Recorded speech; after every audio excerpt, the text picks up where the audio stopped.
It has enough power to basically haul our equipment around anywhere we want.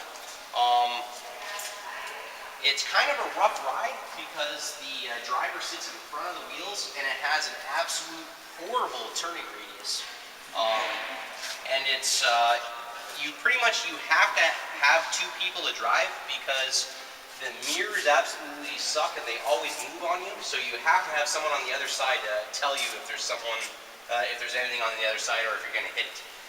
It has the ability, it's got a, everybody would think of that as a self-recovery winch. But it's actually, that winch is designed because one of the type of trailers that we have, the front of the trailer actually drops down to the ground so you can drive off of it. And then that winch is to pick the front of that trailer up and then to bring it up onto the top of the truck. Now, this piece of equipment here is actually their easiest way to open the door. We left it there.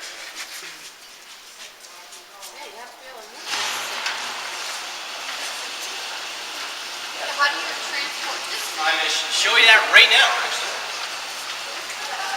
So there is a PLS truck, which is basically, it's on the same platform as that truck there. It's a 10x10 with a gigantic hydraulic arm on the back of it. So this hydraulic arm right here, this hook, will actually come in and hook onto the front of this thing, and it'll literally just grab it, just like an arm here. It'll grab it and then heave it up onto the back of that truck.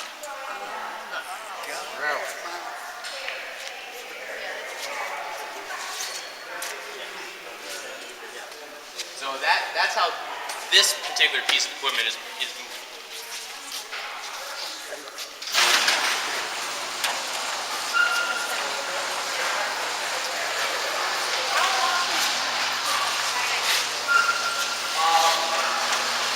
I've been in the military now going on 16 years and I've never changed a tire. So, like these tires here they're so thick. I've never seen one pop, and really a lot of them, they don't get enough mileage on them to actually wear them down to it. Because like some of our trucks, yeah, they will dry rot first. A lot of the majority of the time if we replace a tire, it's because it's dry rotted more than anything else. But for our bigger piece of equipment, I've never had to change a flat tire in it. They've never gone down. Not to say that they haven't. I have known people that have, but I personally never have. So you don't know where your jacks are? Oh, you never use them. No, I do, because that's actually every single, the very first driver's license that anybody gets in the military is a Humvee license.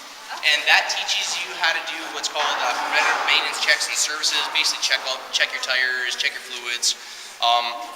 And then every military vehicle has roughly a 40-hour training course to learn about the piece of equipment, where everything is, because every single piece of equipment has what's called BII, or basic issue items, which are your jacks, your screwdrivers, tools. Yes, yeah. And like all your tire irons and whatnot to change a flat tire, do your basic repairs for it. So and every soldier learns that for every single piece of equipment. And that's the spare up there? I'm sorry? That was the spare up there? That is the spare up there. It's actually on the other side. You'll be able to see it easier, but it's actually sitting on an arm where it'll actually rotate down to the ground. So, and then on both sides of the truck, there's that big box that's got a lock on right there. And then on the other side of the truck, there's another box that's in the same spot where that fuel tank is, that's filled with stuff to operate the truck. Is your name It is, ma'am, yes. Our son is engaged, the Navy son. Oh, to really? an Italian girl. Oh, I was actually, my father was born in Fawn, Illinois. Oh, okay. But where are you originally from? In Sault Ste. Marie, up in the UP. Yeah, I knew the UP. You could tell by the way he was talking, he's from the UP, yeah. I knew you couldn't be Canadian. So this is the BHL. It's basically just the backhoe. These guys will use it to move small amounts of dirt with the front shovel, move around snow in the wintertime sometimes, and then to scoop around, use the hoe of the vehicle to dig the small stuff. And then we have the bigger equipment with the excavators that have the bigger shovels and whatnot. This is being replaced by the Hemi that I was explaining to you. It's actually probably twice the length of this thing, but it's this one here, if we have to go a long distance, we'll have to trailer it to drive it down the road because it only drives probably maybe 25 miles an hour, if that, down the road, and it's a really rough drive. Versus the new vehicle, it can do highway speeds. This piece of equipment here, it is the new Bobcat or skid steer. We actually have two different variants of it. One is tracked and the other is wheeled. They both do the same thing, it's just the tracked is a lot better for off-roading, not off-roading, but going off-road and working in rougher areas. It actually comes with an implement box, which has not only this the big shovel on it, but it also comes with forks, pole host digger, and then also a ground pounder. A ground pounder. It's a hydraulic ground compactor. And then it's all it's actually a really good piece of equipment because the old ones, it had 3 joysticks and then a whole bunch of buttons on it, and then this one here, it just has the 2 joysticks, so it's a lot easier to operate. So these are the new FTEs, which is a boot that gave it away? cargo capacity. There's another variant that is a long wheelbase one, which is about another 5 feet longer. So you can either transport up to 17 troops or 5 tons of cargo capacity. So, and the crew is a 3-person crew. So a driver, a commander, and then a gunner up in the center. It can ford water up to here. And pretty much drive anywhere you want it to go. It does have, most of the military vehicles now have the central tire inflation system. So from the cab, you can actually control the tire pressure from inside the cab. So, well, that's one of the great things is you pretty much as long if you look at it and it looks like it's got air in it, then you can drive it down the road because if it is down a little bit, then as soon as you start it, it'll bring the air up to its proper thing.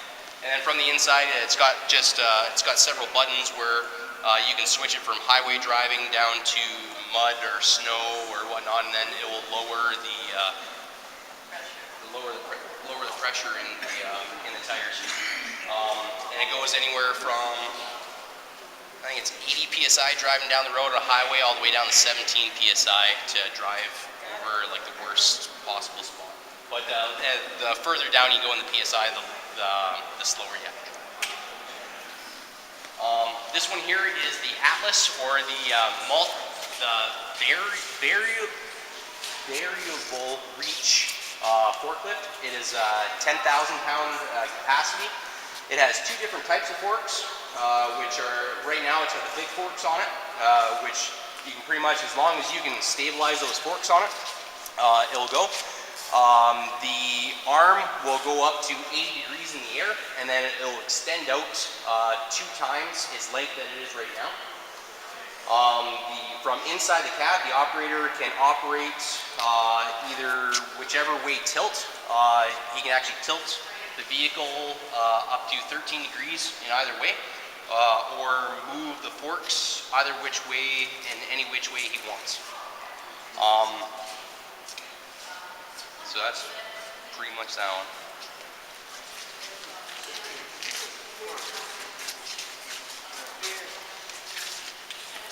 Now, when these vehicles are parked like this, I'm sorry, ma'am?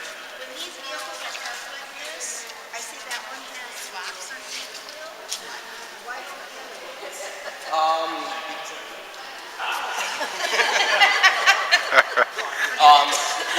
Whenever our vehicles are stored for long term, we always chalk block them, just so they're all air brakes, so they're never going to move anywhere, but You just never know. you just never know.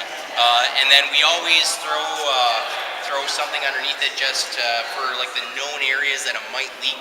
we always throw a drip pan under there just so that if something were to leak, then that drip pan would always catch it. Well, I think we're out of questions. What do you know? I told you we'd be done by 8:30.